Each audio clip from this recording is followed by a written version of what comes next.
Seberapa penting sih kita merencanakan keuangan kita, baik pribadi maupun keluarga? Ya, oke, Kak Mary dan teman-teman semua. Jadi, kita kenapa sih kok harus merencanakan? Jadi sebenarnya kita itu kan setiap keluarga ya biasanya punya tujuan. Nah, jadi merencanakan itu tuh salah satu bagian untuk melaksanakan supaya tujuannya itu tercapai. Jadi kalau misalnya nih yang baru berkeluarga gitu ya, misalnya rumahnya masih ngontrak gitu kan, terus punya cita-cita nih, mau punya rumah sendiri, mau punya beli rumah sendiri. Nah, dengan kita punya tujuan itu, lalu kita merencanakan. Nah, jadi rencana itu tuh dilakukan untuk mencapai tujuan sebenarnya. Jadi kayak semacam step by step-nya, langkah-langkahnya, gimana ya caranya supaya tujuannya tercapai, gitu. Jadi kita harus punya rencana supaya tujuannya itu tercapai. Kurang lebih kayak gitu, Kak Mary dan teman-teman. Oke. Ibaratnya berarti kalau kita mau pergi ke suatu tempat, kita harus tahu dulu mau kemana ya, kok biar kita tahu Iya, jalan mana yang harus betul. dilalui ya. Ya, jadi tujuannya mau kemana, naik apa. Nah, jadi rencana tuh kayak naik apa, jam berapa gitu kan. Oke, kalau misalkan dalam perencanaan keuangan sering banget nih kok dengar tentang dana darurat. Boleh dong diceritain sedikit dana darurat itu apa sih, kenapa sih penting banget juga buat pada saat step merencanakan keuangan? Ya, oke. Jadi kalau dalam keuangan keluarga itu kan sebenarnya ada banyak unsur ya. Hmm. Salah satunya dana darurat. Tuh teman-teman mungkin pernah dengar tentang namanya investasi, pernah dengar tentang asuransi, nanti juga kita akan bahas itu kalian nanti ya. Nah, cuma pertama di dana daruratnya dulu nih gitu. Kenapa sih kok dana darurat itu penting? Karena namanya dana darurat sesuai namanya ya, kita itu kumpulin uang dalam rekening khusus supaya kalau kejadian darurat terjadi yang secara tiba-tiba tidak terduga, itu kita bisa cover atau handle tanpa harus berhutang atau mengganggu keuangan kita secara keseluruhan gitu. Nah, jadi misalnya nih kita baru nikah, merencanakan mau punya rumah lagi nabung gitu ya. Kalau kita nggak punya dana darurat, misalnya ada apa-apa dengan kejadian, misalnya suaminya ada kecelakaan atau istrinya ada kenapa gitu ya. Kalau nggak punya dana darurat, udah pasti dana yang tadinya buat beli rumah harus dipakai. Akhirnya nggak jadi beli rumahnya atau tertunda gitu ya. Tapi kalau kita punya rekening dana darurat khusus, nah rekening itulah yang kita pakai kalau amit-amit kejadian buruk itu terjadi. Jadi jangan sampai mengganggu tujuan keuangan yang lain. Tujuannya seperti itu, dana darurat itu. Oke, berarti dana darurat ini memang untuk kejadian yang kita nggak mau terjadi ya kok ya. Yes, betul Kalau banget. idealnya kalau kita ngumpulin dana darurat itu berapa sih kok? Oke, kalau kita ngomongin ideal, sebenarnya relatif tergantung dari statusnya kita nih sebagai keluarga itu seperti apa. Hmm. Kalau misalnya baru menikah gitu ya, pengantin baru setahun lah, belum ada anak gitu, itu kurang lebih 3 sampai 6 bulan pengeluaran gabungan ya, berarti kan sudah nikah jadi dua orang, itu kurang lebih 3 sampai 6 bulan pengeluaran bulanan. Jadi misalnya pengeluaran bulanan katakanlah 5 juta gitu ya, berarti paling enggak minimal banget itu ada di sekitar 15, paling enggak sampai 30. Itu tujuannya kalau ada apa-apa, kalau ada misalnya sampai PHK atau dan kawan-kawan yang buruk-buruk itu, kita bisa cover hidup dalam 6 bulan ke depan tanpa bekerja. Kan gaya hidupnya kurang lebih sama gitu ya. Nah, tapi kalau udah ada anak nanti beda lagi kasusnya karena pengeluarannya kan makin besar. Kalau sudah ada anak misalnya satu anaknya ya tambahin jadi 6 sampai 9 kali pengeluaran. Kalau anaknya sampai udah 2 bahkan 3 4 bisa sampai 12 kali pengeluaran. Nanti juga tergantung pengeluarannya sebesar apa sih. Misalnya biaya pendidikannya tinggi atau biaya apanya yang besar gitu ya. Nah, kita anggarkan supaya bisa cover biaya-biaya itu semua kalau misalnya ada apa-apa sama orang tuanya gitu. Cuma relatifnya tadi ya, kalau yang baru nikah 3 sampai 6, kalau yang sudah nikah dengan anak satu 6 sampai 9, kalau sudah anak dua paling enggak minimal 12 kali pengeluaran sih. Jadi paling aman ya gitu. Oke, kalau untuk si dana darurat ini nih kok, tadi kan ibaratnya kita katakanlah pasangan baru nih, baru menikah. 3 sampai 6 kali pengeluaran, kalau misalkan rata-rata pengeluarannya 5 juta, berarti kan tadi antara 15 sampai 30 juta. Tapi Ya. kasih kok misalkan dari katakanlah kita ambil 30 juta untuk dana daruratnya. 30 juta ini sebagian kita taruh di instrumen investasi untuk ibaratnya biar lebih bertumbuh karena kan kalau di tabungan doang kan ya mungkin malah kemakan admin. Boleh nggak sih kita split gitu kok untuk dana Ya, daruratnya bisa. ini? Sebenarnya ini salah satu itu ya, salah satu strategi aja supaya uangnya tuh nggak nganggur banget gitu ya. Itu strateginya bisa juga kita bagi misalnya 50-50. 50%-nya itu dalam bentuk cash atau rekening bank gitu ya. 50%-nya lagi dalam bentuk misalnya di reksadana, pasar uang. Intinya di instrumen yang kira-kira itu gampang untuk kita cairkan, tidak ada resiko penurunan atau fluktuasi ya. Supaya kalau kita butuh bisa langsung kita ambil dan nggak sampai rugi gitu. Itu bisa-bisa aja. Kan kalau misalnya kita nggak pengen pasti ya dana daruratnya kepake terus gitu kan. Kalau dana daruratnya utuh, kita nggak ada masalah apa-apa ya tetap uangnya tetap bisa berkembang juga. Masalah porsi sebenarnya bisa kita atur sih, mau 50-50, mau 25-75 gitu ya. Sesuaikan aja sama kondisi kita masing-masing. Yang penting tempatnya aman. Tadi aman tuh maksudnya nggak fluktuasi ya tadi ya. Terus kita juga paham mau investasikannya di mana, jadi nggak ikut-ikutan apa kata orang gitu. Oke, berarti taruhnya di sesuatu yang instrumen yang liquid ya kok Ya, ya, biar pada saat dibutuhkan. gitu. Resikonya rendah gitu. Oke, ini kan kita ngomongin rahasia keuangan keluarga yang mandiri. Nah, bisa tadi kan step pertama Coach Cece sempat bilang adalah dana darurat. Untuk bisa mencapai goals keuangan keluarga itu selain dana darurat apa aja sih kok yang perlu disiapkan step-stepnya paling dasar apa aja? Apa dulu? Oke, sebenarnya paling paling utama banget sih income ya atau pemasukan. Jadi pemasukannya harus stabil dulu nih. Stabil itu artinya pengeluaran lebih kecil daripada pemasukannya setiap bulan ya. Itu dulu yang utama. Kalau itunya belum beres, misalnya minus terus, nah itu fokusnya harus diberesin dulu. Tapi kalau income-nya itu sudah aman nih, udah lumayan lah, udah bisa nabung gitu ya. Baru ke dana darurat nih, kumpulin. Kalau dana darurat sudah mulai jalan, kumpulin, artinya nggak harus sampai tadi 12 kali pengeluaran dulu sampai full baru ke step berikutnya, nggak juga sih. Bisa aja kalau udah terkumpul 2 bulan, 3 bulan sudah bisa mulai jalan ke yang lain gitu. Yang lain apalagi kalau punya hutang misalnya, tapi sih harusnya ya pengantin baru idealnya nggak pakai hutang dulu ya biar nggak stres nanti kan ke depannya. Kalau misalnya ada hutang di masa lalu waktu zaman masih single nih, masih bawaan, misalnya hutang kendaraan, itu bisa segera dilunasin gitu hutang-hutangnya. Kalau hutangnya sudah lumayan beres juga, naik lagi namanya ke proteksi. Proteksi itu artinya melindungi kesehatan kita, misalnya kayak BPJS kesehatan. Syukur-syukur kalau kita punya kemampuan, kita juga punya budget lebih, bisa ke asuransi kesehatan yang bisa mengcover itu ibaratnya kayak memenuhi BPJS-nya ya kalau ada yang kurang misalnya gitu. Terus kalau itu udah beres, si strategi tadi asuransi atau proteksi udah beres, boleh nih ke tujuan investasi, ke tujuan keuangan itu lewat investasi. Jadi misalnya mau beli rumah, mau beli kendaraan, mau ada misalnya nanti anak dana pendidikan gitu ya, itu lewatnya di investasi. Cuma investasi sebaiknya sesuai dengan tahapannya tadi. Dana darurat sudah ada, proteksi udah ada, tujuannya supaya si investasinya itu lancar gitu. Nggak yang misalnya kita udah nabung nih buat investasi, ternyata baru 3 bulan kitanya sakit, nggak punya proteksi, akhirnya dana investasinya kita cairin lagi, kita jual lagi, kita pakai. Kan sayang-sayang kalau seperti itu. Jadi ya lebih baik sesuai step-stepnya. Kalau udah aman, barulah kita mulai di investasi, begitu Kak. Oke, berarti tadi stepnya dana darurat, terus income-nya dulu. Kalau memang dirasa income-nya kurang, boleh diperbesar atau dicari sumber income lainnya kok ya. Terus Betul. dana darurat asuransi, lalu untuk memenuhi tujuan-tujuan keuangan. Oke, Iya. kalau misalkan untuk keluarga baru nih kok, apakah sudah ibaratnya asuransi yang paling utama tuh selain kesehatan, kalau keluarga baru tuh udah perlu belum sih untuk asuransi jiwa? Nah, kalau jiwa itu sebenarnya kan yang di cover adalah jiwa atau nyawa kita ya sebagai manusia. Nah, umumnya yang di cover atau yang dilindungi itu adalah yang mencari nafkah utama. Misalnya di keluarga itu yang nyari nafkah itu cuma suaminya aja, istrinya enggak, istrinya ibu rumah tangga gitu ya. Nah, itu yang di cover jiwa idealnya sih suaminya. Karena kalau suaminya nggak bekerja lagi, ibaratnya amit-amit nggak ada gitu ya, itu si istri dan anak-anak tetap bisa hidup dengan layak. Tapi kalau dua-duanya bekerja, nanti bisa diukur dulu kerjaan mana sih yang lebih beresiko. Misalnya ternyata satunya itu si suaminya di lapangan, istrinya di kantor. Berarti kan si suami yang lebih beresiko ya. Jadi secara prioritas suaminya dulu. Kalau kebalikannya juga sama sih. Misalnya ternyata istrinya yang di lapangan, suaminya di kantor, ya berarti istrinya yang di cover karena resikonya lebih tinggi gitu. Tapi ya idealnya kalau kita punya budgetnya ya keduanya di cover.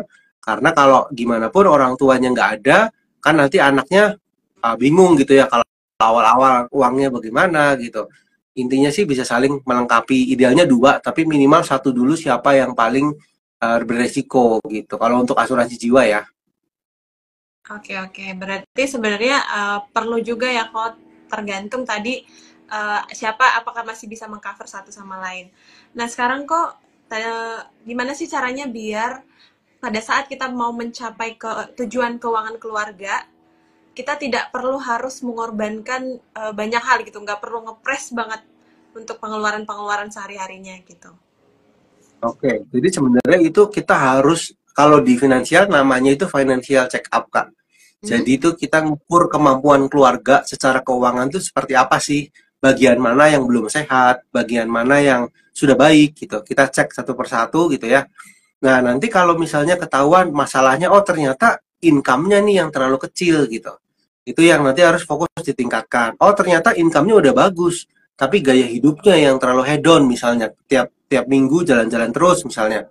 Itu yang harus dikurangi. Tapi di luar itu semua sebetulnya tips yang paling utama adalah kalau zaman sekarang nih bahasa kerennya itu frugal living atau hidup minimalis gitu ya. Nah, itu salah satu strategi supaya kita nggak ibaratnya boros gitu ya untuk hal-hal yang tidak perlu. Karena kan kalau frugal living itu istilahnya adalah hidup minimalis. Maksudnya minimalis itu kita misalnya beli baju gitu ya yang berkualitas baik, tapi jumlahnya sesuaikan aja sama kebutuhan kita. Misalnya kita kerja oke lah 7 hari gitu ya. Berarti punya bajunya misalnya 7 sampai 10 aja cukup, tapi kualitasnya yang baik gitu. Nggak usah sampai satu lemari penuh sampai 30, 40 kita bingung milihnya gitu kan. Itu kan malah jadi eman-eman gitu. Secara uang, secara waktu juga terbuang buat milih-milih gitu. Untuk hal-hal lain juga sama nih. Misalnya kita beli beli barang elektronik gitu ya. Contoh untuk kerja, misalnya HP gitu. Beli yang baik sekalian kualitasnya yang memang menunjang untuk kerjaan kita gitu. Agak mahal nggak apa-apa gitu, kita usahakan. Karena kan itu buat kerja ya. Beda cerita kalau buat main game, buat sehari-hari, buat senang-senang doang, itu yang biasa-biasa aja gitu kan. Nah, frugal living kurang lebih sih seperti itu. Cuma memang masih banyak nih orang teman-teman kita Indonesia yang belum familiar ya sama frugal living. Jadi tahunnya cuma hemat-hemat-hemat doang, bahkan pilih yang paling murah gitu. Nah, kalau frugal living nggak pilih yang paling murah, tapi pilih yang paling sesuai kebutuhan dan berkualitas gitu. Oke, oke, cukup menarik sih kok, karena memang banyak banget orang yang salah mengartikan frugal itu pasti pelit. Jadinya karena hidup frugal malah hidup pelit. Sementara kayak tadi yang Coach bilang mungkin beli baju, belinya yang paling murah tapi kualitasnya juga jadinya sebulan sekali harus beli karena Ya, kualitas bagus, atau kita beli barang elektronik ataupun barang di rumah tangga mungkin yang kita cari barang paling murah tapi akhirnya sebulan sekali ganti ya kok, itu bukan konsep frugal ya kok ya. ya sebenarnya itu salah pengertian ya. Dikiranya emang hemat, ternyata kalau di total jadi lebih boros gitu kan. Oke. Nah, tadi kok Caca sempat juga mention setelah kita memenuhi untuk asuransinya, baru kita mencapai tujuan-tujuan keuangan kita lewat investasi. Nah, kira-kira kok untuk keluarga baru nih, instrumen investasi apa sih yang mungkin paling gampang lah atau paling bisa dimulai dari instrumen investasi apa kira-kira? Ya, oke. Kalau kita bicara instrumen investasi keuangan ya, artinya produk keuangan itu kan ada banyak banget tuh keuangannya. Maksudnya dari yang mulai resikonya paling rendah sampai resikonya tinggi. Itu kalau dari segi resiko. Terus juga ada yang dari kebutuhan atau jangka waktunya. Misalnya si instrumen A itu kebutuhannya untuk jangka pendek, instrumen B untuk jangka panjang. Kita juga harus mengerti itu. Lalu juga ada nanti profil resiko. Jadi kita nih sebagai investor, kita cocoknya tuh investasinya di mana gitu. Ada nih misalnya secara idealismenya, oh kalau kalau tujuannya masih 10 tahun, cocoknya yang jangka panjang, misalnya saham gitu ya. Tapi kita secara emosinya tuh nggak kuat gitu kalau ngelihat harga naik turun gitu, jadinya stres terus setiap hari. Nah, berarti itu mungkin nggak cocok atau memang kitanya yang ilmunya kurang gitu. Nah, nanti disesuaikan nih yang mana gitu ya. Tapi pada dasarnya kalau secara instrumen keuangan kita bagi dari yang paling sederhana dulu, misalnya deposito, reksadana. Reksadana sendiri kan dipecah-pecah lagi ya, ada reksadana pasar uang, reksadana obligasi, ada reksadana saham gitu. Tapi paling simpel sih deposito sama reksadana pasar uang dulu, itu kalau pemula banget. Jadi bener-bener baru mulai, baru mau tahu kayak gimana sih investasi itu. Nah, mulai dari situ bisa. Jadi itu memang secara return nggak tinggi ya, paling hanya 3 sampai 4% setahun gitu. Cuma sebanding sama resikonya. Jadi misalnya kita taruh uang 10 juta, memang hanya dapatnya kalau 3% berarti sekitar 300 ribu setahun. Tapi ya uang 10 jutanya stabil gitu. Tetap tetap 10 juta utuh gitu, nggak berkurang. Nah, nanti kalau sudah cukup mengerti, oh bisa naik lagi, misalnya ke reksadana obligasi atau obligasi itu sendiri. Memang lebih tinggi nih, bisa sampai 5-7%. Tapi juga si uang 10 jutanya tadi bisa berkurang, bisa jadi berkurang 100 ribu, berkurang 200 ribu, tergantung harga di obligasinya sendiri. Tapi nanti juga harus dipelajari ya, obligasi itu apa sih gitu, cara kerjanya kayak gimana sih gitu. Terus naik lagi ke yang lebih tinggi sedikit, misalnya kayak emas, misalnya. Emas ini sebetulnya paling umum ya di Indonesia ya. Orang-orang kebanyakan investasi emas, tapi banyak juga yang salah kaprah nih. Kalau emas kan cocoknya untuk jangka panjang. Nah, kenapa? Karena kan pertama ada selisih harga jual beli. Jadi kalau kita beli sekarang 1 juta 1 gram, lalu langsung dijual lagi, nggak mungkin lakunya 1 juta. Pasti berkurang, misalnya 900 ribu sekian. Nah, itu kan cocoknya untuk jangka panjang nanti. Terus juga kalau udah oke, udah obligasi paham, emas udah coba, yang lebih beresiko lagi, misalnya saham contohnya. Saham juga sebenarnya cukup populer ya di Indonesia. Cuma memang belum banyak orang yang berani secara langsung dan kebanyakan pun kalau di Indonesia itu trader ya atau trading, jadi jual beli saham dalam jangka waktu pendek. Sebenarnya nggak salah juga sih, cuma itu kan lebih ke aktif income, maksudnya kita harus aktif ya. Tapi kalau sebagai investor jangka panjang ya kita cocoknya untuk beli nggak dijual-jual gitu sampai berapa tahun kemudian, contohnya seperti itu. Nah, jadi sebetulnya teman-teman bisa pelajari satu persatu instrumen-instrumennya seperti apa aja sih, instrumennya itu resikonya seperti apa. Memang harus mencoba ya. Kalau hanya belajar teori doang ya nanti nggak tahu dampaknya psikologis seperti apa dan seperti apa. Intinya pelajari satu persatu, teman-teman coba dari yang resikonya paling rendah sampai yang tinggi. Tentunya yang paling penting pakai dana dingin atau uang dingin, yang artinya nggak dipakai uangnya nih. Jangan uang buat besok ke pasar dipakai untuk beli saham misalnya gitu ya. Ntar kalau sahamnya turun malah pusing gitu kan. Nah, jadi teman-teman pelajari dulu, terus juga pilih yang mana yang sesuai sama teman-teman sendiri, baik profil resiko maupun tujuannya. Oke. Tadi Coach Cece sempat ngebahas tentang reksadana pasar uang dan deposito sebenarnya kan returnnya tuh mirip-mirip tuh kok. Ya, Tapi bedanya apa sih? Kenapa sih kita harus milih reksadana uang gitu, pasar uang gitu? Bedanya apa yang oke. paling spesifik? Kalau deposito, kita beli produk. Jadi deposito kan nama produknya ya.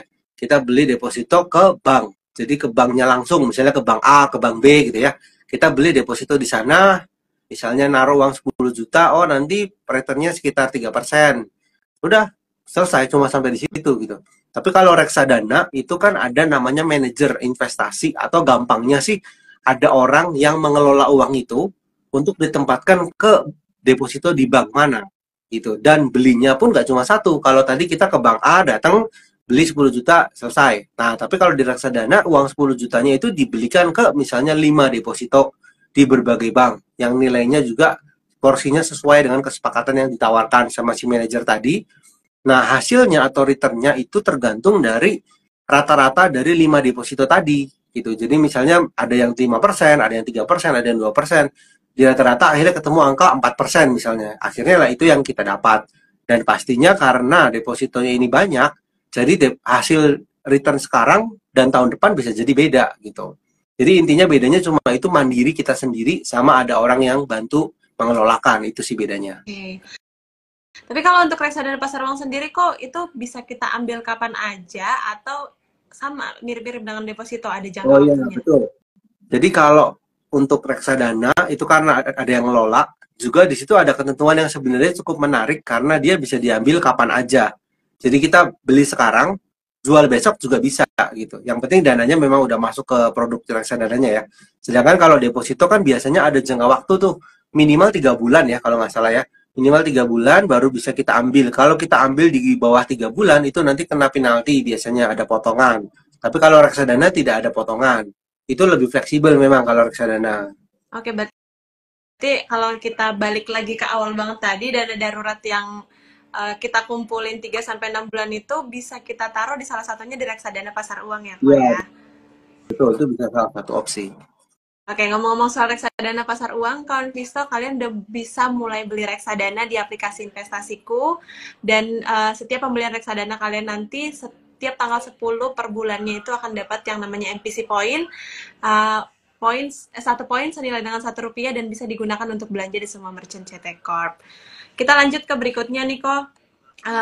Untuk sebuah keluarga, menurut Coach Cece ada nggak tips untuk mengajarkan kepada anak bagaimana untuk punya finansial yang cukup baik? Karena kan dari dulu kayak saya sendiri cuma diajarin nabung, nabung, dan nabung gitu. Sementara kayaknya sekarang untuk ngajarin ke anak-anak nabung aja tuh udah nggak cukup ya kok ya. Kira-kira gimana Iya, nih seorang keluarga, sebuah keluarga untuk mengajarkan finansial secara basic ke anak-anaknya? iya, oke. Yang pertama sih kita harus ngenalin dulu sama si anak ya tentang arti dari uang tuh apa sih gitu tuh. Uang tuh untuk apa gitu. Jadi nggak cuma sekedar kita orang tua ngasih uang udah selesai gitu ya. Kita jelasin juga uang itu untuk apa. Misalnya untuk secara fungsi ya untuk alat tukar gitu kan. Tapi juga pada akhirnya uang itu bisa menjadi sebuah reward atau hadiah atau pencapaian gitu. Kalau kita mengerjakan sesuatu, kita bisa dapat uang gitu kan. Nah, jadi ada artinya. Nah, itu kalau dari situ udah paham anaknya, baru misalnya kita jelasin uang itu bisa nilainya berkurang karena harga-harganya naik gitu. Ya mungkin kita nggak pakai istilah yang ribet-ribet ya kayak inflasi segala macam, nggak usah ribet-ribet kayak gitu. Kita ngomong aja kalau misalnya kita beli permen nih, sekarang harganya 1.000 gitu. Nanti tahun depan harganya jadi 1.100, ada kenaikan. Ya, berarti kan nilai uangnya berkurang. Kenapa naik? Karena bahan-bahannya juga naik dan segala macam. Jadi ngomong pakai bahasa sederhana dulu, biar mereka paham konsepnya. Oh, ternyata harga-harga tuh akan naik ya gitu. Berarti supaya kita tetap bisa beli barang itu harus bagaimana gitu kan. Terus juga diajarin tentang konsep-konsep menabung dulu yang paling sederhana memang. Misalnya uang jajan paling gampang kan dari praktek langsung ya. Itu uang jajan tuh kalau misalnya si anaknya dikasih 5.000 hari ini, kalau kamu bisa nabung misalnya 1.000 sehari, berarti dalam 1 bulan kamu akan punya tabungan berapa gitu. Jadi anak-anak bisa membayangkan sendiri, oh anaknya pengen apa sih? Oh misalnya pengen beli game atau pengen beli apalah gitu ya. Harganya berapa? Misalnya 100.000. Berarti kamu kalau nabung sehari, sehari 1.000 bisa mencapai atau bisa beli itu tuh dengan nabung berapa hari kayak gitu. Jadi kayak konsep-konsep kayak gitu dulu yang sederhana. Mungkin Terus juga mulai dikenalin nih dengan investasi. Misalnya investasi itu konsepnya kayak apa sih? Oh ternyata uangnya bisa berkembang nih. Caranya kayak gimana? Memang harus tetap pakai nama orang tua ya. Misalnya si anaknya mau investasi reksadana, mau investasi saham misalnya. Itu tetap pakai akun orang tua atas nama orang tua. Cuma paling nggak anak paham konsepnya. Nah kalau di saham misalnya ya, saham itu kan artinya kita membeli sebuah bisnis gitu. Yang mana bisnisnya itu ada produk. Nah, itu bisa dikenalin juga. Coba kalau misalnya beli makanan gitu ya atau beli apa, dilihat di belakangnya, misalnya produsennya PT apa gitu. Ini berarti saham apa. Nah, paling kenalin yang sederhana dulu kayak gitu. Oke, mungkin tadi menarik juga yang Coach Cece sempat bilang, kita mulai dari hobinya anak kali tadi ya. Misalkan dia mau beli game, atau mungkin anak-anak sekarang mau beli item-item di game, ajarkan anaknya untuk menabung dari sistem reward tadi. Mungkin ketika dia bisa mencapai tujuannya itu akan tertanam ya kok ya. Kalau kita mau sesuatu Ya, kita harus persiapkan. betul. Oke, Coach Cece kan udah lama nih jadi QWP, otomatis sudah sering ketemu modelan permasalahan-permasalahan orang. Nah, biasanya tuh hambatan yang terjadi saat kita mempersiapkan keuangan keluarga yang sehat tuh apa aja sih kok? Dan gimana caranya untuk lepas dari hambatan tersebut? Oke. Kalau yang paling banyak sebenarnya ya, justru tuh hutang. Itu yang Hmm. paling banyak. Jadi mereka terbelit hutang gitu ya. Yang awalnya tuh niatnya misalnya cuma mau beli mobil gitu misalnya. Ternyata penghasilannya nggak menentu, akhirnya bayar cicilannya macet gitu. Kebanyakan tuh kayak gitu. Terus yang rumah misalnya, kan kalau keluarga butuh rumah gitu ya. Mereka ambil KPR nih, tapi cuma mikir bahwa KPR tuh berarti kan bayar cicilan gitu ya tiap bulan. Dikiranya KPR tuh bunganya fix terus atau tetap terus. Ternyata setelah tahun kesekian ada bunga floating yang tiba-tiba bunganya tuh naik, akhirnya cicilannya juga naik, akhirnya jadi bingung. Paling banyak seperti itu. Nah, cuma berarti kan akarnya itu kan sebenarnya bukan hutangnya, tapi mindsetnya. Kayak Mm-mm. misalnya contoh baru nikah nih, langsung beli rumah, langsung nyicil mobil. Misalnya kayak gitu. Nah, itu mindsetnya yang harus kita perbaiki dulu, bahwa kalau kita baru nikah, keluarga muda, itu tuh nggak harus semuanya itu punya di awal gitu. Kita by proses aja. Jadi memang kalau memang mampunya sekarang masih ngontrak, ya ngontrak dulu sambil nabung dikit-dikit sampai ngumpulin misalnya DP rumah yang cukup tinggi supaya besok cicilannya tuh nggak terlalu memberatkan, misalnya kayak gitu. Jadi mindsetnya dulu yang kita perbaiki, bahwa semua nggak harus, ya setiap keluarga itu punya jalannya sendiri-sendiri. Nggak harus kita sekarang baru nikah, teman kita nih udah punya rumah, masa kita enggak, kita kalah gengsi dong. Nah, kayak gitu-gitu yang harus kita ubah sebenarnya. Karena kan dasarnya dari hutang itu gara-gara kepengen kayak gitu kan, gitu. Kebanyakan kayak gitu sih, Kak. Oke, oke. Terus Niko, kita ngomongin ke pendidikan anak. Tadi udah sempat juga bahas sedikit tentang asuransi. Sebenarnya asuransi pendidikan itu uh, worth it nggak sih kok? Oke, sebenarnya kan kalau kita pelajari konsepnya ya, asuransi pendidikan kan intinya mereka si pihak asuransinya mengelola uang yang kita titipkan atau yang kita anggarkan untuk pendidikan anak itu, yang akhirnya diinvestasikan juga ujungnya itu. Cuma bedanya ada asuransi jiwa untuk orang tuanya. Jadi sebenarnya konsepnya itu sederhana, cuma seperti itu aja. Bedanya kalau kita investasi sendiri, misalnya kita sama-sama punya uang 1 juta tiap bulan, yang satu kita investasikan di asuransi pendidikan, yang mana uang itu diinvestasikan kembali oleh pihak asuransinya, dan kita dapat asuransi jiwa gitu ya. Sementara kalau kita investasi sendiri, kita hanya langsung dapat hasil investasinya aja yang kita kerjakan secara mandiri. Nah, jadi kalau bicara worth it atau enggak, tergantung dari kemampuan kita sebagai orang tuanya. Mampu Orang atau tua itu maksudnya gimana? Ya, maksudnya kitanya nih, kita melek investasi apa enggak? Kalau misalnya kitanya melek investasi, kalau saya pribadi lebih suka langsung aja investasi dan kita beli asuransi jiwa sendiri. Karena kan kita karena kan kita bisa itu ya, menyesuaikan investasi apa yang cocok buat kita gitu. Terus kira-kira mau ditempatkan di mana, terus kita bisa atur misalnya returnnya nih, kalau kalau kita udah paham misalnya ya, returnnya rata-rata kita bisa hasilkan berapa. Sementara kalau di asuransi pendidikan kan kita nggak bisa kontrol itu karena mereka yang mengelola. Bisa aja nanti lebih jelek hasilnya gitu. Bisa juga ya mungkin lebih bagus kalau memang ekonominya lebih bagus gitu. Sedangkan pastinya kalau ada yang mengelola, ada biaya-biaya yang timbul gitu. Jadi misalnya return kita aslinya katakan 10%. Karena ada biaya-biaya itu, akhirnya kita dapat tinggal 6%. Karena 4%-nya untuk mereka, misalnya seperti itu. Itu nggak salah juga gitu. Kalau kita buta sama sekali, buta finansial, kita buta investasi, bisa ambil itu biar nggak pusing lah, tahu beres gitu ya. Tapi kalau misalnya mau belajar sendiri, mau mempelajari sendiri, ya lebih baik investasi mandiri dan beli asuransi jiwa gitu. Sebenarnya kayak gitu. oke, berarti balik ke kemampuan si keluarga ini untuk mengelola dan sebenarnya lebih baik kalau bisa ngelola sendiri ya kok ya. Ya, idealnya ya, tapi tidak semua orang bisa, jadi nggak harus gitu juga sebenarnya. Oke, aku punya satu pertanyaan terakhir sebelum kita menjawab pertanyaan-pertanyaan dari kawan Visto yang ada di sini. Nah, untuk keluarga kan kok ada aja keluarga yang hidup bersama satu rumah, ada yang long distance married nih. Jadi misalkan suaminya jauh. Ini berbeda nggak sih kok step atau berbeda nggak sih cara pengelolaan keuangan keluarganya? Karena kan kayaknya akan lebih boros ya yang dua tempat tinggal ya gitu. Ada tips nggak kok dari Ko Cece untuk bagaimana mengelola keuangan keluarga untuk yang long distance? Oh ya, sebenarnya kan kalau mau long distance ataupun enggak long distance gitu ya, itu kan pilihan ya, pilihan dari mereka sebagai pasangan gitu. Nah, jadi maksudnya ketika memutuskan untuk long distance pasti ada hal tertentu yang sudah jadi pertimbangan. Misalnya penghasilannya lebih besar gitu. Makanya mau long distance. Tapi kalau penghasilannya misalnya biasa-biasa aja, ngapain harus long distance kalau sama dengan yang di sini gitu kan. Nah, sekarang tinggal membagi tugas nih. Ketika sekarang berjauhan, misalnya yang satu di Jakarta, yang satu di Surabaya gitu ya. Itu masih deket sih. Kalau luar negeri kali ya, yang lebih ribet ya. Nah, itu sepakatin siapa nih yang mau kelola uangnya. Apakah semua penghasilan si suami misalnya dikasihin ke istri semua, istri yang kelola, atau dikelola masing-masing separuh-separuh, misalnya si istrinya kerja juga apa enggak misalnya, nanti disepakati bersama seperti apa. Kalau masalah boros apa enggak boros sebenarnya tergantung ya, karena kan kembali lagi ke tadi, kalau misalnya kita si suami contoh kerja di Amerika atau kerja di pelayaran, kan gajinya juga nggak mungkin cuma 2 juta 3 juta kan, pasti misalnya 50 juta 60 juta. Nah, itu atur sendiri dengan pengeluarannya yang kira-kira seimbang seperti apa. Jadi yang penting melek finansial dulu masing-masingnya. Nah, terus sepakati tujuannya tuh mau apa sih ke depan. Oh, kita nanti tujuannya mau beli rumah nih. Berarti beli rumahnya di Indonesia gitu ya, misalnya.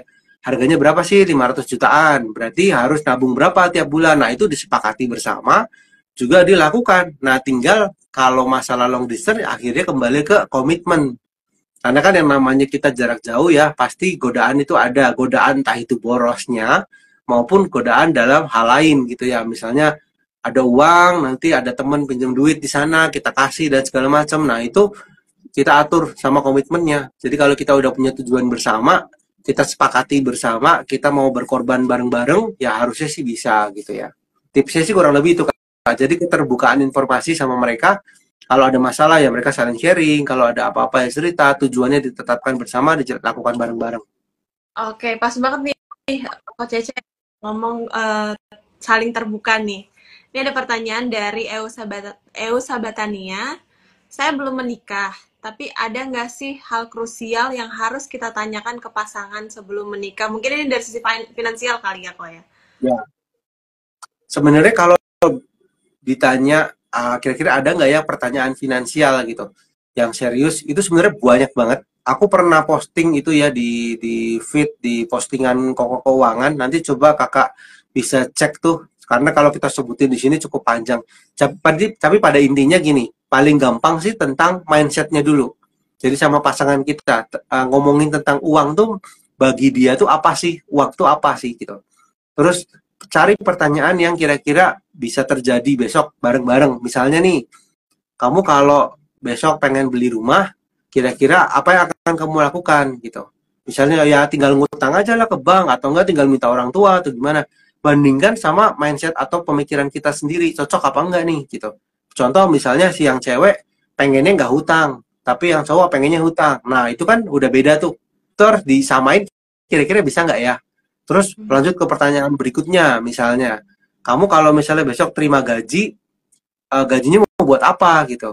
Apakah mau langsung dihabiskan, ataukah mau ditabung, atau mau kasihin aku semua sebagai istri, atau bagaimana gitu kan?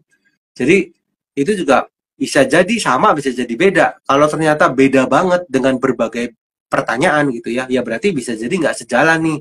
Lebih baik ya dipikir-pikir lagi, karena kalau nanti beneran nikah, banyak bedanya, ntar gimana, bisa terima apa enggak gitu. Jadi ada pertanyaan-pertanyaan yang kalau mau menikah sih kayak besok nikahnya kayak kamu mau pesta kayak gimana, terus mau pakai adat atau enggak gitu ya. Terus nanti kalau udah rumah tangga mau punya rumahnya di bagaimana, harganya berapa, terus nanti nyicil atau gimana, kalau punya kendaraan gimana, kalau punya anak gimana. Jadi bicarakan hal-hal yang memang belum terjadi, cuma minimal kita tahu mindsetnya dia itu seperti apa. Oke, berarti itu tadi ngomongin soal kita bisa tahu mindset pasangan. Ini kayak kita jadi sesi ini nih, kok ada lagi pertanyaan satu lagi. Iya. Hubungan nih, kayak.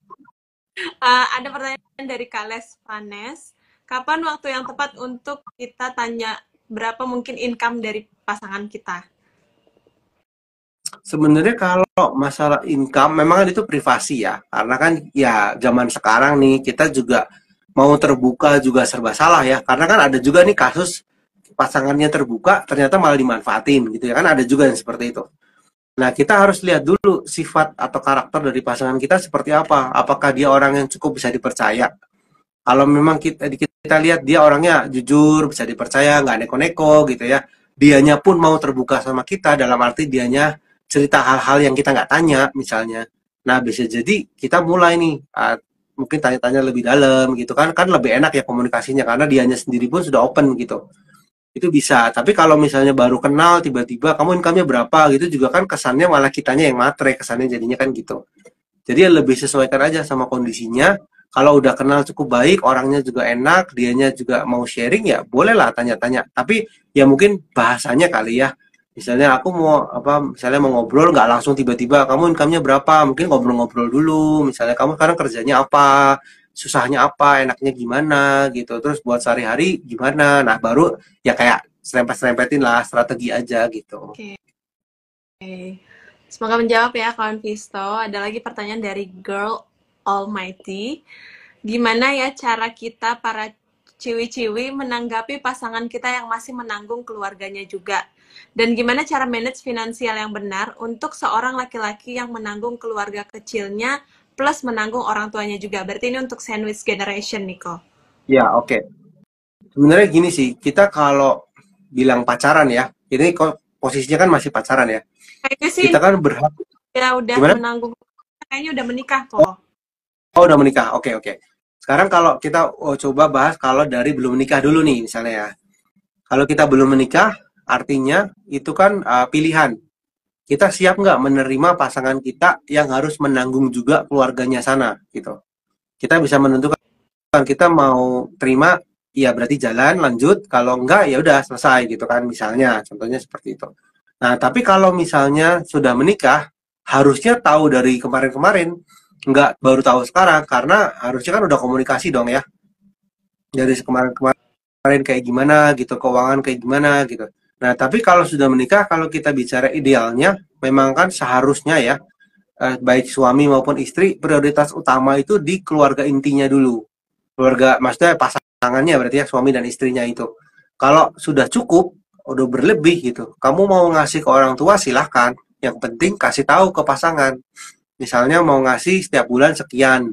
Nah, tapi kembali lagi nih, si yang ngasih itu tadi, baik pihak cowok maupun pihak cewek, harus tegas. Tegas tuh artinya nggak yang kalau tiap bulan orang tua minta, kasih terus, tapi si keluarganya malah terlantar, misalnya gitu. Artinya tegas tuh, aku bisa ngasih misalnya maksimal 1 bulan 1 juta, contohnya gitu ya. 1 bulan 1 juta. Kalau mau lebih dari itu, ada apa nih? Maksudnya untuk apa gitu? Kenapa kok butuhnya lebih banyak gitu? Kita cari jalan keluar seperti apa? Pada intinya sih terbuka ke pasangan, obrolin gimana. Rasanya sih kalau pasangannya mendapatkan, maksudnya mendapatkan haknya ya, misalnya si suami nih misalnya gajinya 5 juta contoh ya, si istrinya udah dikasih 4 juta, ada sisa 1 juta, dia mau kasih ke orang tua, rasanya sih nggak akan terlalu keberatan karena kan dia sudah dapat haknya ya. Tapi kalau misalnya kita ngasih ke istrinya cuma 2 juta tapi kasih ke orang tua 3 juta, pasti ribut gitu kan, karena kan kayak beda perlakuannya gitu ya. Jadi komunikasikan dulu kira-kira bagaimana, seperti apa, kenapa kok harus bantu orang tua. Sebetulnya itu dibilang salah juga enggak ya, namanya anak mau berbakti ke orang tuanya dan memang orang tuanya membutuhkan ya. Catatannya itu kalau orang tuanya udah kaya raya tetap kita kasih maksain sih misalnya, itu agak salah juga sebenarnya kalau kayak gitu. Jadi intinya komunikasi, diobrolin sesuaikan sama kondisinya seperti apa. Nanti dipastikan dulu ya kalau keluarga intinya ini tadi tercukupi dulu. Iya, Kalau memang betul. sudah, harusnya nggak ada masalah ya kok Iya. memberi ke orang. Kita ke pertanyaan berikutnya. Ini dari Q&A. Kok kalau jalan-jalan ke luar negeri yang mahal, tapi karena FOMO malah ngutang pakai pay later gimana kok?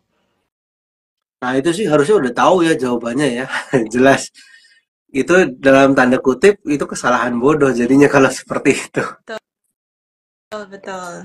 Ya kan? Jadi kan yang digaris bawahi FOMO ya. Oke. Pertama FOMO. FOMO itu kan artinya ikut-ikutan. Ikutan tren nih, misalnya di TikTok lagi rame orang-orang ke Jepang misalnya. Kita pengen juga ikutan ke Jepang. Itunya sebenarnya nggak salah. Kalau punya duit nggak apa-apa, silakan aja gitu ya. Ya kan, kalau jalan-jalan ke luar negerinya nggak salah karena tiap orang berhak untuk jalan-jalan gitu. Kedua, kalau FOMO pun nggak masalah juga kalau duitnya ada gitu.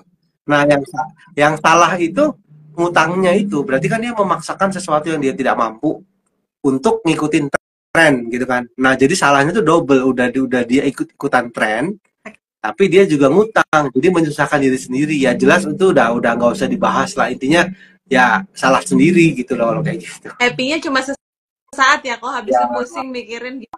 Jelas kalau dibilang boleh nggak boleh, kalau kamu siap dengan resikonya silahkan. Kita sebagai perencana keuangan kan nggak bisa ngejudge ya, oh kamu jangan gitu nanti gini-gini.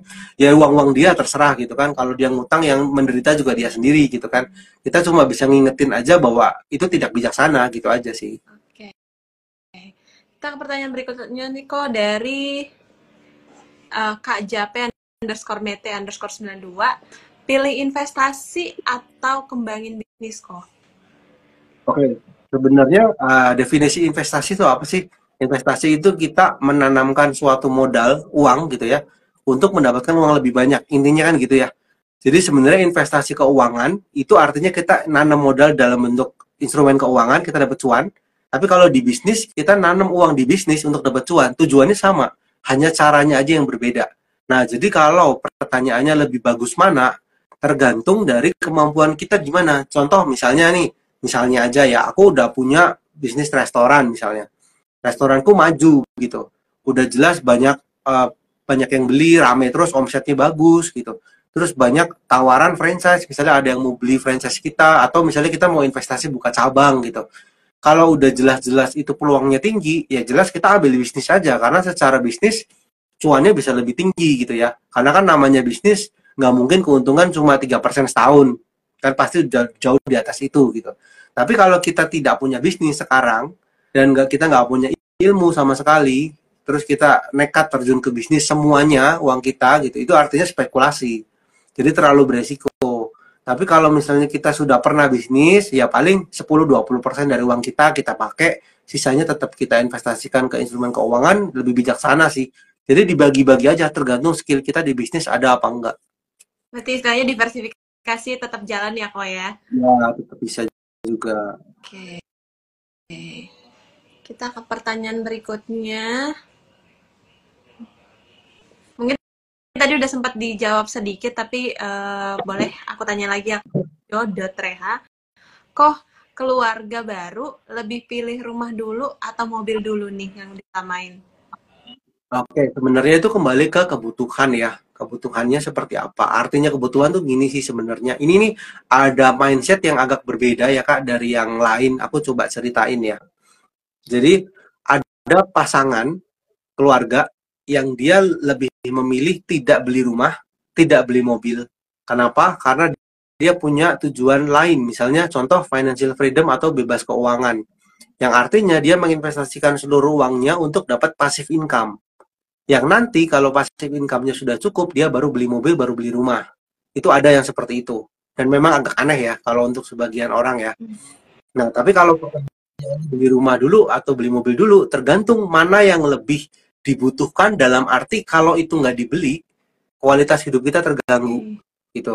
Contoh, misalnya kita nggak beli rumah nih, terus kita jadi nggak bisa kerja misalnya. Karena nggak bisa tinggal di rumah atau gimana lah, intinya kita jadi terganggu hidupnya. Iya apa enggak? Apakah bisa ngontrak dulu? Apakah bisa ngekos dulu? Bisa apa enggak? Kita bandingkan. Ibaratnya lebih benefitnya atau dampak buruknya tuh lebih banyak mana gitu. Terus kalau masalah mobil juga sama. Kalau misalnya kita kerja setiap hari pakai mobil dan mobilnya itu menghasilkan uang, artinya nggak cuma buat berangkat ke kantor doang ya. Itu kita bisa prioritaskan mobilnya dulu karena mobilnya yang menghasilkan uang lebih banyak daripada rumahnya gitu. Intinya sih kalau kita dari kacamata finansial lebih bagus sih yang paling mana yang bisa menghasilkan cuan ya supaya uangnya itu bertumbuh gitu. Jadi bukan hanya perkara oh kalau rumah kan supaya kita nggak kehujanan, toh ngontrak bisa. Mobil pun sebenarnya kalau cuma supaya nggak kehujanan ya kita pakai Grab atau pakai apa ojek online gitu bisa gitu kan sebenarnya. Jadi tergantung mana yang lebih diprioritaskan, mana yang lebih dibutuhkan, kemampuan finansialnya kita juga seperti apa gitu. Oke, ini ada nih kok yang lumayan rame juga belakangan nih di kalangan milenial mungkin ya. Hmm. Uh, Boleh nggak sih dibandingin mending mana kita ngontrak sampai tua atau kita KPR cicil rumah? Oke, Karena kan sebenarnya sih kalau iya ya gimana gimana? ada juga salah satu artis yang memang memutuskan untuk nggak mau beli rumah, udah ngontrak aja sampai Ah, karena dia rasa ya udah rumah kalau udah meninggal kan ya udah nggak rumah ini nggak akan ibaratnya nggak ada rumah juga nggak apa-apa bisa ngontrak seumur hidup gitu. Bisa dibandingin nggak sih kok kedua itu sebenarnya? sebenarnya gini sih, itu menyesuaikan kembali lagi ke kondisi kita ya. Kita tuh gimana? Contoh nih, misalnya aku berkeluarga, punya anak 5 misalnya, contoh ya. Artinya punya butuh tempat tinggal yang lumayan lumayan luas lah gitu ya, karena anaknya 5 gitu. Terus di masa depan, anak-anak kita membutuhkan sesuatu kepastian dari orang tua, misalnya dalam bentuk warisan, contoh. Artinya apa? Kita sebagai orang tua butuh aset kan.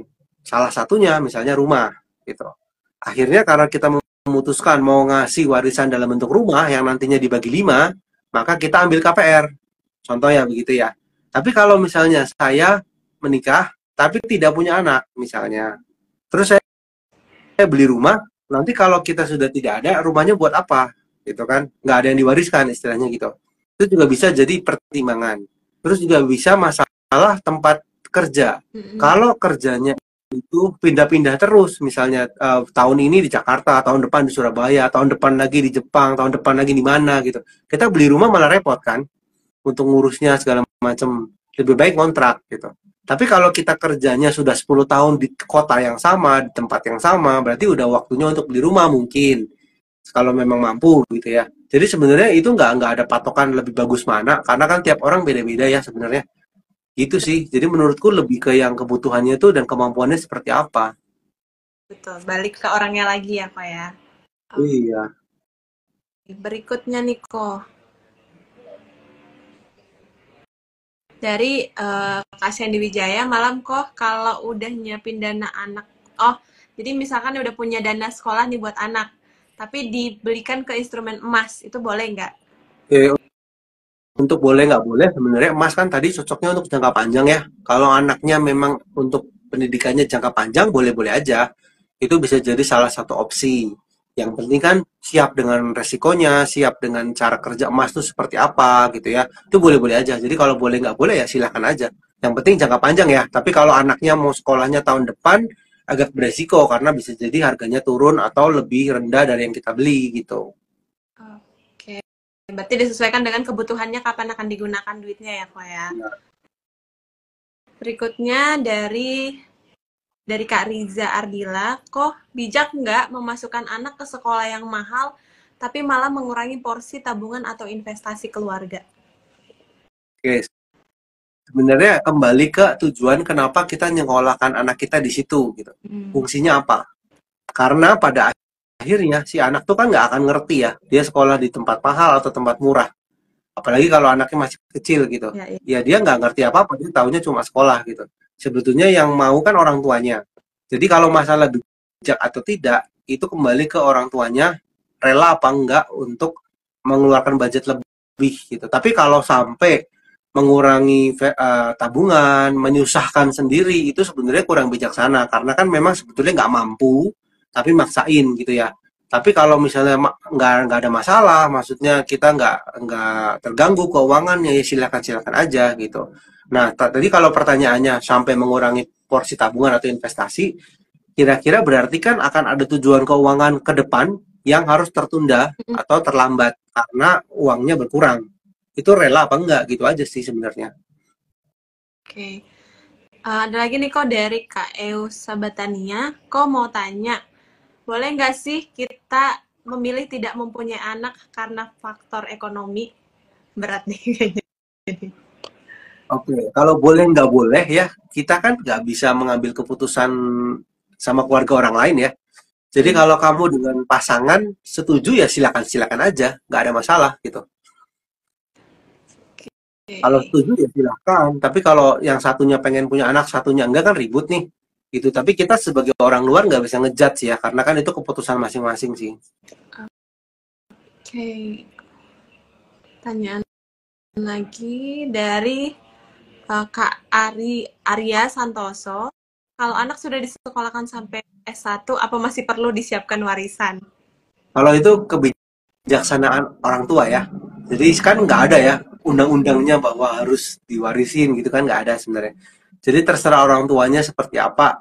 Apakah mau mewariskan dalam bentuk pendidikan saja sampai S1 tadi gitu ya.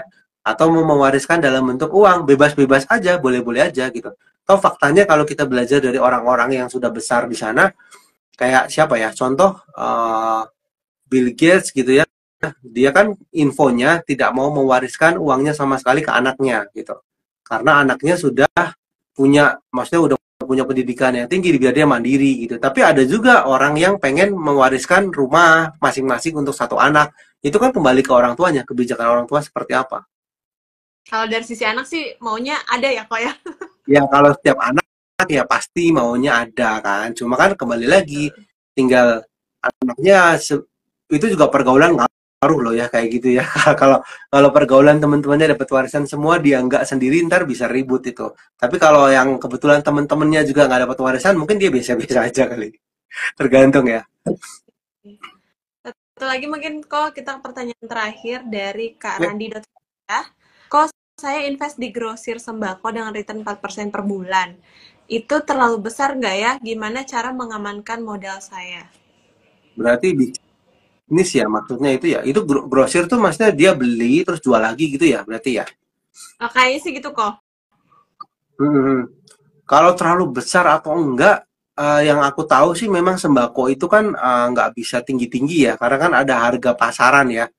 Terus terang aku nggak menguasai bidang sembako, jadi nggak bisa jawab secara detail dan pasti gitu ya. Cuma rata-rata sih kalau setiap bulan mungkin segitu udah bagus kali ya untuk sembako. Cuma yang intinya sih gampangnya gini lah, kalau bisnis pasti harus ada selisih cuan gitu. Berapapun persennya, yang penting kita nggak rugi. Intinya targetnya itu dulu, bisa nutup semua operasional, terus kita masih ada lebihnya, bisnisnya bisa berkembang, berarti itu udah baik. Maksudnya udah cukup baik lah gitu. Oke. Ini satu lagi nih kok ada nih. Dari Kak Tia underscore Bunda Indri Fiona. Kok kalau keluarga sandwich generation, kira-kira berapa persen idealnya dana darurat yang mesti disiapkan?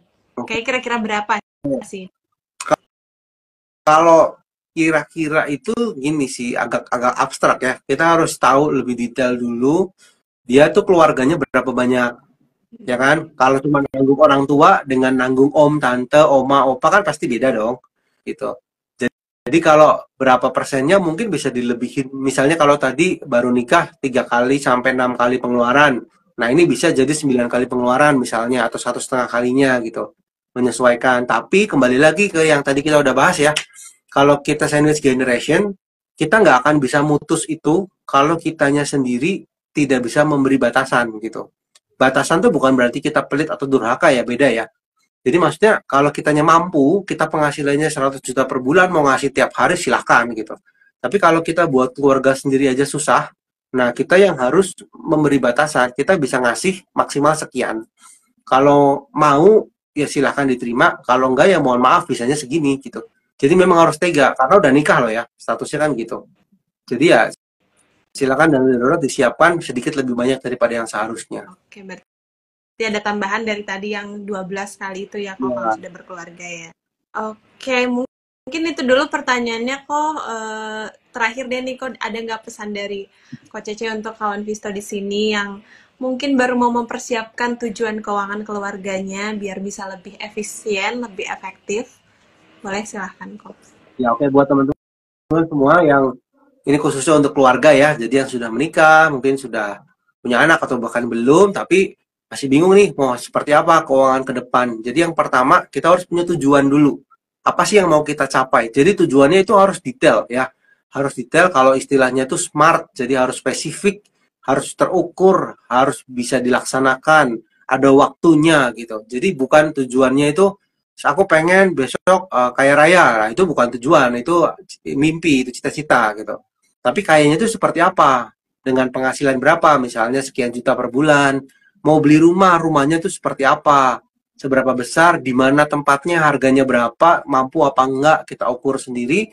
Intinya tujuan itu dijabarkan dulu, aku pengen gini gini gini ini sekian tahun lagi, kita berkaca mampu apa enggak. Berarti tujuannya harus dikurangi atau diperpanjang atau diperlama gitu. Terus udah action lakukan. Berarti kalau saya mau beli rumah harga sekian, harus nabung berapa tiap bulan supaya bisa tercapai dalam sekian tahun. Intinya kan gitu. Ya, jadi tentukan tujuannya teman-teman, atur kemampuan kita tuh seperti apa. Kalau memang mau mencapai tujuan itu ya harus mau berkorban, bekerja lebih keras.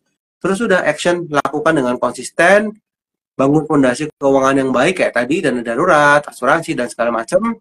Udah laksanakan, mudah-mudahan lancar bisa mencapai semuanya dengan baik. Oke. Oke, keren banget. Jadi, kawan Visto, pastikan kalian punya tujuan keuangan kalian. Dan kalau kalian mau mencapai tujuan keuangannya, boleh banget mencapai bersama investasiku, yang bisa kawan Visto download di App Store maupun Play Store. Karena di investasiku, kawan Visto bisa transaksi saham, reksadana, dan obligasi dalam satu aplikasi. Selain itu juga nanti kawan Visto akan mendapatkan NPC point setiap transaksi yang dilakukan. Nah, mungkin itu dulu Kak Cece untuk obrolan kita malam hari ini. Seru banget, aku juga banyak pelajaran yang bisa aku petik untuk persiapan nanti kalau udah berkeluarga. Apalagi tadi ya banyak yang curhat kayaknya nih ya kalau tentang pasangan ya. Jadi terima kasih kok Cece sudah sharing sama kita. Mudah-mudahan nanti bisa ketemu lagi di sesi berikutnya untuk ngobrolin topik lainnya tentang perencanaan keuangan. Dan terima kasih juga kawan Visto sudah menyaksikan sampai akhir, sudah hampir sejam kita bersama. Terima kasih semuanya, mohon maaf kalau ada salah kata. Salam investasiku for better tomorrow. Thank you, Ko.